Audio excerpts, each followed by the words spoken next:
الحمد للإله سابغ النعم وخالق الإنسان من بعد العدم، فالحمد ثم الحمد ثم الحمد لك حمدا كثيرا طيبا يا رب لك. أعطيتنا خيرا كثيرا ربنا، سترت عن كل الورى عيوبنا، ثم الصلاة بعد والتسليم على النبي المصطفى الكريم.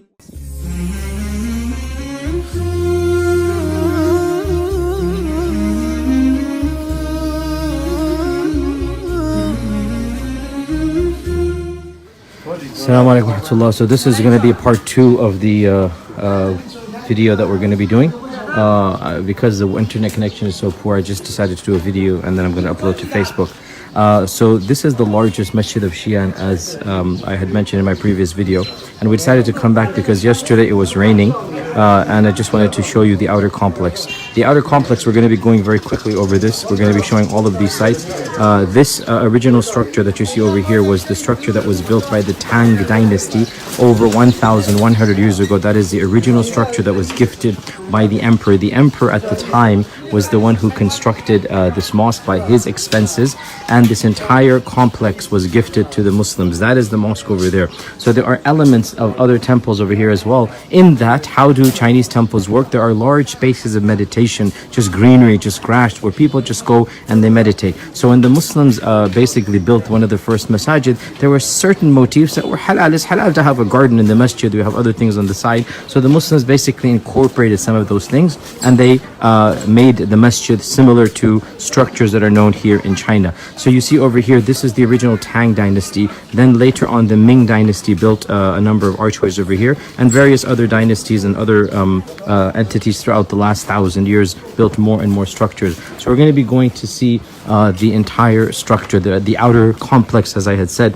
And I wanted to show you in particular the original structure that was gifted by the emperor himself. I don't know how to pronounce his name, Zhuangzhou.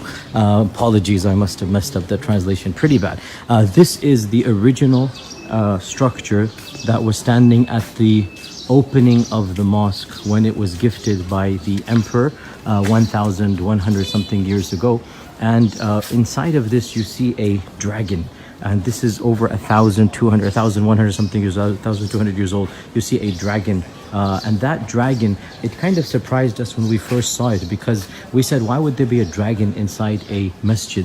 However, what we learned is that the dragon is a sacred symbol, and wherever there is a dragon, this means that the emperor's protection is under that structure. And so what this dragon symbolizes to the people is that nobody can harm this masjid. The people are not allowed to go inside and do anything wrong, anything illegal. So this dragon is the royal seal that essentially gives the royal protection to the Muslims of the Xi'an province, where they are not going to be disturbed. So the Muslims basically allowed this dragon structure on the outside of the masjid because it guaranteed their safety and their protection inside the masjid, in that the emperor's political protection was given. So there are 5 chambers, and each one of these chambers has plenty of architecture. Right now we're in the outer chamber, and we're going to be going one by one into each of these chambers, and each one of these is a carving whose translation is not available to me. However, I have just purchased a book which has all of these translations, so I'll be going over that book in a few days, inshallah ta'ala, but I will not be able to post it on this particular video. Assalamu alaikum. This is one of the local Muslims over here. These were the side rooms that were used primarily for the madrasa students. This was the gift of the Ming Dynasty, as I had shown you, and each one of them is a successive emperor basically giving his protections, his felicitations to the Muslims of the province. We are now in the 2nd chamber, entering the 3rd chamber. As I said, there are 5 chambers.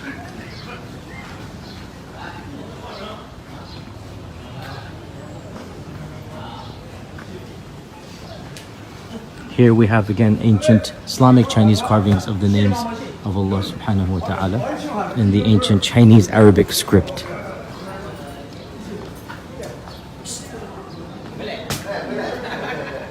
Wherever there's a plaque over here, I've been told these are the plaques that were gifted by the various emperors to consecrate the place. I guess that was their habit or their custom of old, where the emperor or the local king would come and basically say that this is a structure that has been protected. Here we have an Arabic script as well. I'm just going to record it and see if I can decipher it later on when I am at home.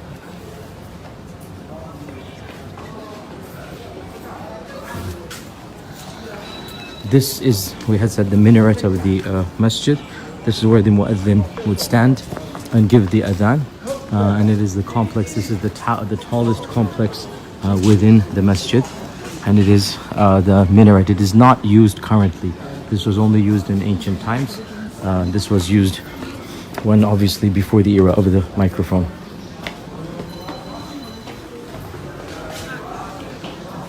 Now we are in the fourth chamber.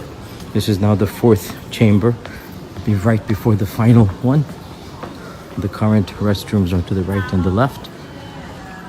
And we see very clearly carved up, Bismillah ar-Rahman ar-Rahim.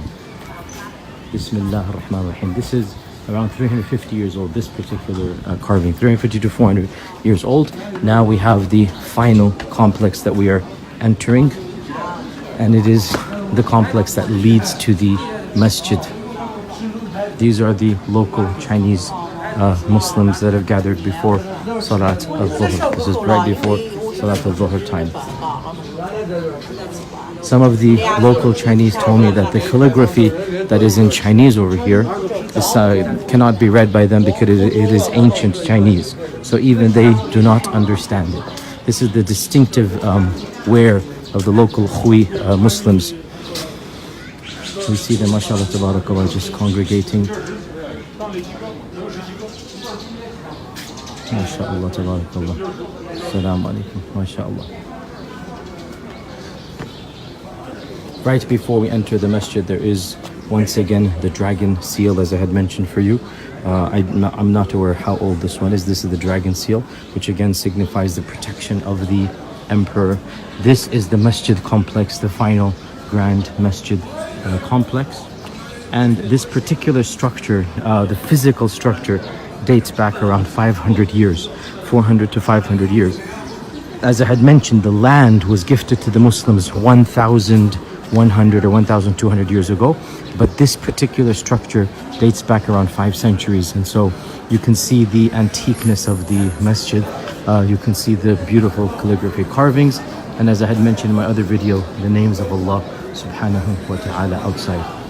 These are the local Chinese Muslims, and they speak, of course, the Mandarin language, but they also have a dialect of the Hui language because they are from the Hui area or the Hui ethnicity of China. It is almost Dhuhr time, and we will now be entering. One thing I liked about Chinese masajid, look at the Chinese brothers and sisters, they put their shoes in this manner, and this is, mashallah tabarakallah, our group from America, mashallah tabarakallah. You can see the differences in how neat and clean. They always line their shoes up, I noticed, whereas for us,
inshallah, we stand time for praying Salat al-Dhuhr. I will continue later on if possible. Assalamu alaikum wa rahmatullahi wa barakatuh.